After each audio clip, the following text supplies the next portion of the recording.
স্ত্রীকে মানসিক কষ্ট দিলে ওই স্বামী নিশ্চিতভাবে দুইটি বিপদের সম্মুখীন হবে।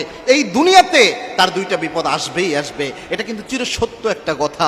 অনেকে মনে করে হয়তোবা স্ত্রীদের সাথে যাচ্ছে তাই আচরণ করলাম আর আমি এমনি জান্নাতে চলে যাব, অত সহজ বিষয় নয়। দুইটি শাস্তির মধ্যে একটা শাস্তি এই দুনিয়াতে আপনি পাবেনই, আর একটা শাস্তি তো আখিরাতে আছেই। সেটা হচ্ছে কোন স্ত্রীকে আপনি কষ্ট দিলেন, আপনার স্ত্রীকে, তাহলে প্রথম যে আল্লাহ আপনাকে শাস্তিটা দিবেন সেটা হচ্ছে আপনার মানসিক শান্তিও আল্লাহ রাব্বুল আলামিন উঠিয়ে নিবেন।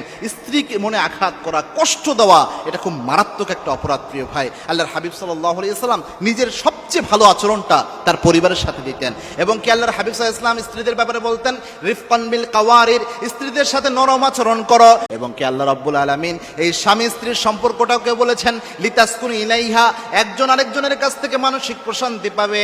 এই জন্যই আল্লাহ রাব্বুল আলামিন এই সম্পর্ককে তৈরি করেছেন। দুই নাম্বার যে শাস্তিটা আপনি পাবেন সেটা হচ্ছে এই যে স্ত্রীর উপর আপনি জুলুম করেন, কষ্ট দেন, তার চোখে পানি ফেলার আপনি কারণ হন, এটার কারণে আল্লাহ রাব্বুল আলামিন আপনাকে কিয়ামতে ধরবেন।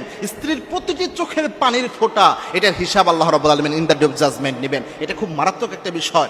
এবং কি স্ত্রীর